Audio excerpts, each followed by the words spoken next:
part of our church family for many years, and she's grown up in our youth ministry and interned in our youth ministry, and she's gone away to college and come back for the summers to continue interning, and she's had opportunities to go on mission trips during that time as well. So I'm going to allow Becky to come up and share from her heart what God's done in these ways through the last her last trip. Come on up, Becky. Welcome, Becky.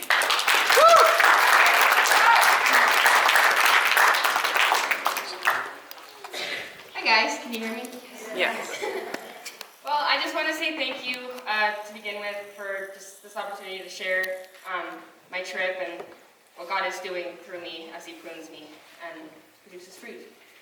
So this summer I had an opportunity to go to East Asia on a 2.5-week mission trip with my school, Corbin University, which is up by Salem in Oregon.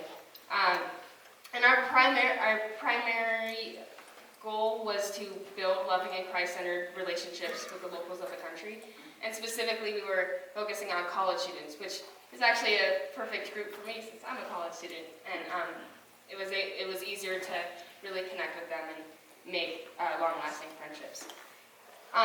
So within that opportunity, I had that call. And because I've invited in Jesus in my general call of missions, I love missions. So that's my major, intercultural education. And because I'm abiding in that and trusting God to lead me where He wants, He provided me with this trip to East Asia. And my heart for the lost people of Asia called me to choose this country over other countries. There were a lot to choose from, and I narrowed it down to 4. 3 of them were actually in East Asia. One of them was Russia. And also one of them was South Korea, and I love Korea, and I've been wanting to go to South Korea for so long, and that was kind of my first choice, and I was praying and asking God, where do you want me to go this summer? I really want to go here, but where do you want me to go? And it was very hard going to these meetings and wanting to go to South Korea, but still not feeling that sense of comfort. Throughout my life, I've noticed that God leads me to His will through these feelings of comfort and urgency, which are 2 really weird feelings, right? Comfort and urgency, how do those go together? But somehow, that's how God reveals to me His will. And as I went to these meetings, I realized that God was telling me it's not time to go to South Korea yet. Like when I went to that meeting, I didn't have that comfort. But when I went to this other meeting for this country in East Asia, there was that comfort and that urgency, like, I need to go this summer to this country.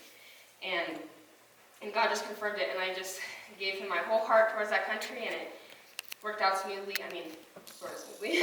But there was that, when things went wrong, there was still that sense that, okay, I'm doing the right thing, I'm doing God's will. And I just went through it, and it turned out to be the best choice. And so, of course, before, during, and after the trip, I had that pruning. And I think the biggest pruning experience before was the visas that we had to get for the country. And there's probably 20 different kinds of paperwork that we had to turn in. And we thought we turned everything in, and then they said, oh, we need this, and then we need this. And it's like, God, I just want to go to the country. Can't you just make it all work smoothly? And now looking back, it was God putting me to trust Him and endure through petty work like visas. And it all worked out. We got our visas in time, and we were able to go. And now looking back, like, well, God got me through that. And that's just a stupid thing that you wouldn't think, God would work in, but He does. And so that was before the trip. And then throughout the trip, there was just a lot of spiritual darkness. And just the culture itself is a dark culture. And East Asia is in that 1040 window. So, of course, there's not going to be a lot of, Christians or, Christ-like influence. And so I saw that, and I struggled with that a lot. It was kind of scary going to a restricted country where I can't just stand on the corner and say, believe in Jesus, which in a sense isn't the best way to share God either. And that's why we're focusing on relationships. And through that pruning and that fear of, well, what if we get caught, or what if we just get rejected? And I learned to be less ashamed as I talk with people. And with the missionaries, a lot of what they did was go to these things called English corners, which is where the locals of the country who want to practice English, they just go and talk with each other. And Americans, there is a great opportunity for them to practice their English. And there were probably at one point 20 people just around me. And I kind of felt like Paul, like teaching the people. And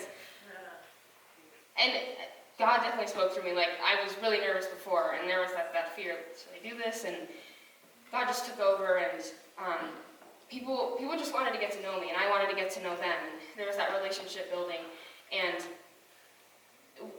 they would ask simple questions like, oh, what do you like to do? Where are you from? Why are you here? And of course I can't say, well, I'm here for missions, and I want you to believe in Jesus. I had to kind of mask my words, but I learned to not filter too much, to just speak my heart. So things, when they ask me, what do you like to do? I would say, well, I like to read my Bible. And they would say, do you believe in God then? And I would say, yes, I do. And whether or not that spurred a whole conversation, God still planted that seed. It still caused them to think, well, why would this person come here and just want to get to know us and be our friend? And then there's that love that they feel from us. And the missionaries also hold, we went to house churches too, but the missionaries hold Bible studies, which are secret and illegal. And working with the underground church is just a big passion of mine, and really amazing to see it thrive.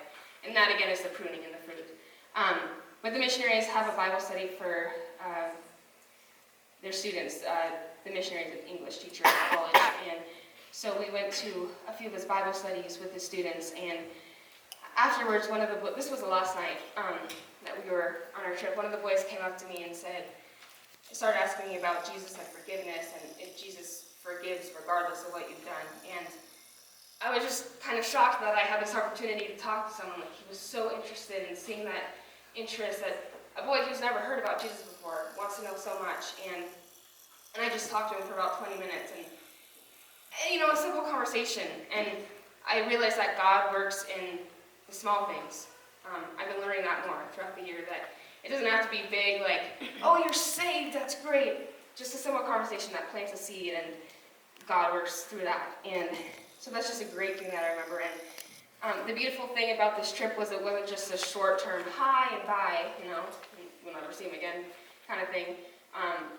I have contact with some of the students that I met there, and I'm able to text them if they have any more questions. And this specific boy that I talked to about Jesus, I have contact with him, and if he has any more questions, he can text me. And it's just beautiful to see that this fruit is continuing even after I've left. And for the missionaries, it's encouraging too, knowing that it wasn't just, a quick visit. It continues. I furthered the kingdom in a way that I never thought I would, that none of my work was pointless. So that working with the underground church and the spiritual darkness, and that I've learned a lot of thankfulness and urgency and passion to just share God's love, even if it's just getting to know someone who's practicing English, or going to see a movie together, just building that relationship and showing them love that they normally don't see among the other people in the country, because that country isn't very compassionate. But when they see compassion for white Americans who come and visit, why are you here? And they're just amazed that we're there to share love and become their friend. And of course there was pruning after the trip too, and this is just a funny thing that God really came through, and I didn't think he would. On the way back, flying and traveling is just an annoying thing. 10-hour flight and then another hour flight after that. One of our flights was delayed, and that made us rush to the airport to get to the next flight. And we were wondering, are we going to make it? Are we going to make it? And, it's fine if we miss our flight, But there's that stress that you have, and I know God's in control, but it's hard to give him that trust. And he did come through. We made our flight. The next flight was delayed, which is funny. That's a bad thing. Because otherwise we would have been 5 minutes before the flight was supposed to leave. But we made it because it was delayed. And then we got back, and our luggage was lost. And I thought, well, maybe it's on the next flight because there's a similar one coming. So we started talking to the agencies, in Portland, which is where our flight was, where we landed, and just talked about how we should get our luggage back. And one of the ladies asked us what country we were to. I said, well, East Asia, and she said, why did you go there? And I said, a special trip. And somehow she caught on that it was a mission trip, and she started talking about how her son went to East Asia on mission and did amazing things in the name of God. So that in itself is a really cool divine appointment. But her coworker who was right next to us was listening, and she was asking, why would you risk your lives going to a country like this that just rejects things like God? And she was absolutely amazed that we would do such things. And so that in itself, like even after the trip and that pruning through the delays and lost luggage, God was working and producing fruit to travel agents. Wow, which is absolutely amazing to me. And that was just a good ending to my story. And I thought, well, every delayed flight, every lost luggage was worth it for this one moment. And I wasn't even in the country anymore, which is amazing. And another amazing thing about the trip was we were fruit to the missionaries as well, and the church over there, to kind of a new light to encourage the missionaries to keep going. And we just added another seed in the lives of the students that we met, and that encouraged the missionaries to keep going, because sometimes it gets a little dry. No one's listening, or it's just not working. But us coming there and kind of pushing it forward encourages the missionaries, and then the church itself saying that we would sacrifice comfort and freedom here to go there and simply build relationships and share God's love. And that just encourages them greatly. And I want to thank you guys. You guys are all fruit too for your prayer and financial donations. And you guys have all been a part of this as well. Just knowing about my trip, and you guys are providing fruits. And there's that pruning with donating too, because you kind of don't want to give money, but you do it anyway, and God's pruning you through that, and you guys helped produce this fruit in that country too. And sometimes God calls you to the things in your seats, in the pews, just adding $1 in the offering, something small like that. God is working. So thank you guys.